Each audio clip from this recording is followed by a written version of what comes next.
Lumberjack Nation, ladies and gentlemen, I'm back. It is week 2. And, well, before we get into that, let's kind of talk about what happened last week. Week 1, NAU went to Arizona State. The Sun Devils, let's just say it didn't go the way that we wanted it to. We lost 40-3. However, the score doesn't tell the whole story. I will say I am very happy and pleased that the NAU defense was able to hold Arizona State to only 3 points for the first quarter and a half. That's pretty good, ASU looks like they're going to be a pretty tough and solid team all around. We'll see how they do, further in the schedule. But I am happy for NAU for what NAU was able to accomplish. Some things that I think, or at least one thing that I think that needs to be worked on is RJ Martinez, sophomore quarterback.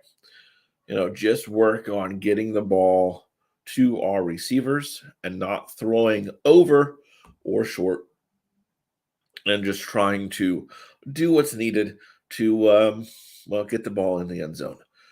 I understand first game jitters. Totally get it. Let's work on that, and let's do a lot of better things. The only injury that I believe has happened from last game is redshirt senior Anthony Sweeney. I do not have an update on you or on him for you. So I hope he is okay, and I hope that he will be able to be in the game for week 2. Speaking of week 2, we are going to Texas to play Sam Houston State. And there's only one person to talk about that, and that is the host of, let's see here, what is you're the host of? You're the host of Sam Houston State Sports, or Sports of SHSU. That's what it is. The host, Ben Sorrells, Sports of SHSU. Ben, thank you for coming on. How are you? Doing good, man. Excited to talk this week 2 matchup, both coming off games against FBS opponents, and ready to break it all down and break down year 2 of this matchup, the home and home. So ready to talk about it. Definitely. Last year, y'all came to Flagstaff and won. I believe it was like 40-16. 42-16. 42-16. So I am definitely hoping it is not that this time around. But tell me a little bit about yourself. How long have you been doing your podcast, Sports of SHSU?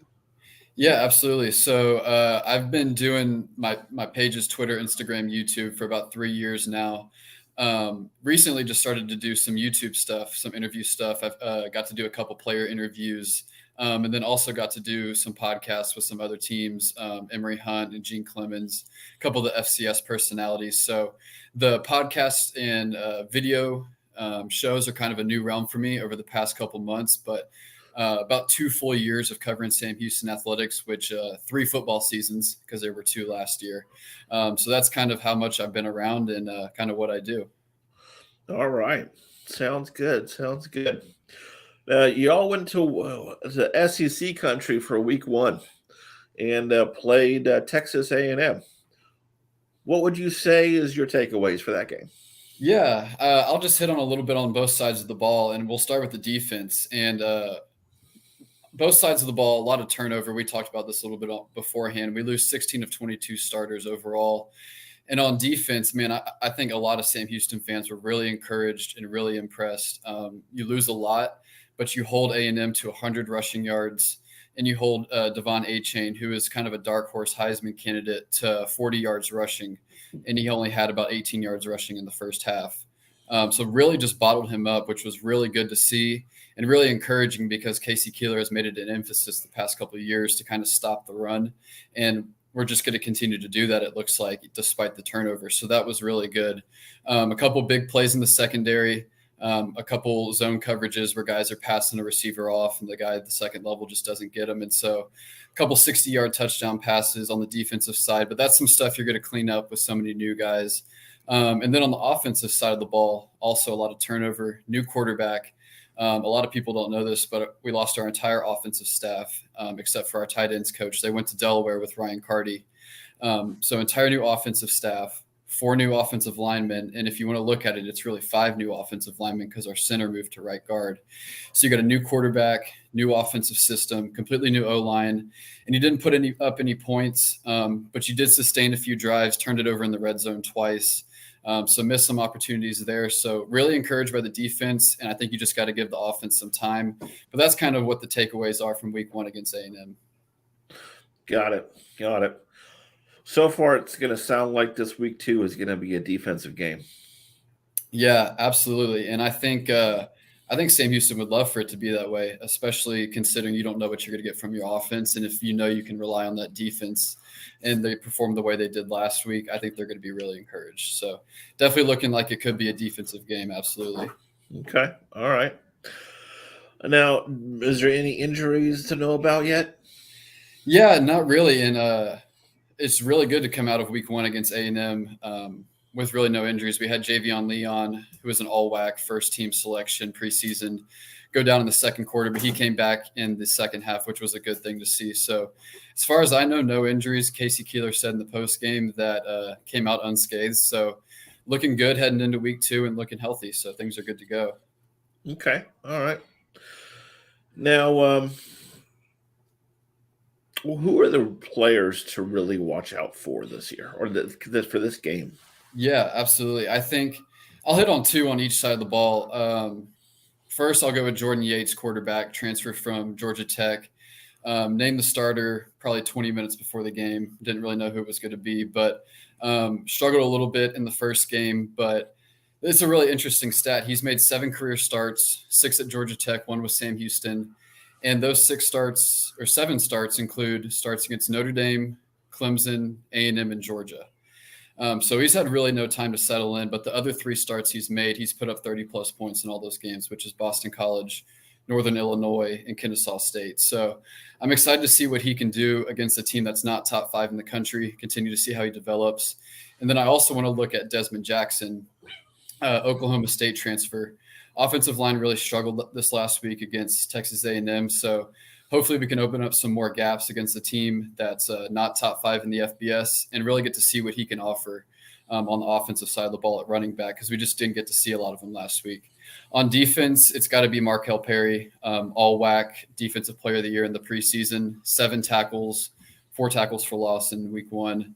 He's a big one. And then the other guy that you want to look out for is BJ Foster, who is a Texas transfer, had, I believe, 5 tackles last week and an interception. So you're looking at Jordan Yates and Desmond Jackson on the offensive side, and then on the defensive side, Markel Perry and BJ Foster. Got it.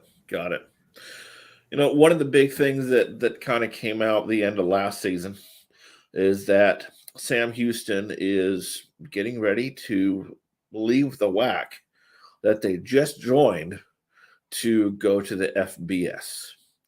What's your thoughts on that? Yeah, I think if there's ever a time to do it, it's now. I think the national championship in that spring season really helped catapult us to get us where we are. And I think if there's ever a time for us to do it, it's now. If there's ever a time where our program is built to do it, it's now. And so I'm really excited. And we've seen just a huge uptick in recruiting and the guys we've been able to get on campus, not only in transfers, but freshmen as well. So that's really exciting. But I know the biggest concern for our fan base is what we're going to do with facilities. Our stadium isn't at the FBS requirement yet. Attendance has continued to go down despite the continued success. So I think from a program standpoint, players on the field, this is the best time for us. And I think we're ready and we can compete in Conference USA pretty quickly. But it's going to take a lot from our administration and a lot of our fans to really buy in. So I'm really excited to see what it does for the fan base and also to see how we can compete at the FBS level. Okay. All right. I did not hear that you were going to go to Conference USA. Maybe I did. I just forgot. Yeah. That should be a pretty good conference for you guys to compete in. Yeah, there's going to be it's a little bit of everything. You have teams like Liberty and Louisiana Tech who have consistently competed for bowl games in the past couple of years and had some really good success. And then you also have some teams like Florida International, Middle Tennessee, New Mexico State, which are some teams you should be able to probably beat pretty quickly. Or if you can't beat them now, you should be able to soon. So we should be able to be competitive, should be right in the middle of things as soon as we join. So I'm really excited. Got it. Got it. So, what do you think NAU has to do in order to go in there and win the game? Yeah, I think it's going to come down to offensive line play. I think the biggest strength of the Sam Houston team right now and the biggest known is the front seven on the defensive side. So if you want to have a shot, you need to keep the quarterback upright. I feel like you need to establish a run game because right now what Sam Houston is really hanging its hat on and has a lot of confidence is its front seven and its run stopping because they just held one of the top rushers in all of the FBS to 40 yards last week. So if NAU is going to want to win, I think they got to establish their presence on the O-line and establish that run game. Got it. And what about SHSU? What do you think they need to do to win? Yeah, I think we need to see something from the offense. Obviously, last week putting up no points, I feel like your defense is going to show up or it's likely to show up. I feel like you just need to see this new offensive system gel. Like I said, it's completely new, but to start to see these guys kind of settle into this new system, settle into a new O-line, I think they just really need to find a rhythm, whatever that looks like, whether it be on the ground or through the air. Just need to find an identity, find that rhythm. And I think if they can do so, they'll be able to put up enough points for a victory. Got it. Got it. Well, Ben, my shows aren't the longest, but they are informative. I just want to thank you for coming on. What do you have to say? Is there anything that you would want to say before I let you go? I don't think so, man. I'm happy to be here. I'm really happy, excited about this game. I know last year the score was 42-16, but it was honestly a little closer than that for about 2.5, 3 quarters. NAU was driving, and I think they were able to almost make it a 3-point game if they were able to convert on a drive. So just really excited for this week.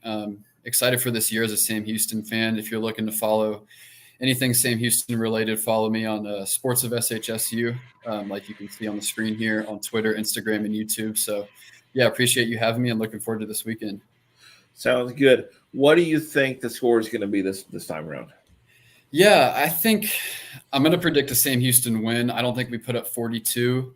I'm thinking maybe a 31-20, 31-17 kind of game. I think it might be a little close, and maybe Sam Houston opens it up at the end a little bit. I think us having additional scholarships this year can really help push around some FCS teams, which a lot of people might not see. We saw it with the Jacksonville State game in SFA. So I think it could be really close for 2.5, 3 quarters, but I say Sam Houston probably 31-17. Got it. Well, like always, fans, if you want to follow all of your NAU information, follow me on Facebook at NAU Podcast, on Twitter at NAU Podcast. If you have questions or comments, you can always email me, naupodcast@gmail.com. As always remember, never forget, root NAU. Good luck to the Jacks, and let's hope for a win. Until next week. Have a good night. Goodbye.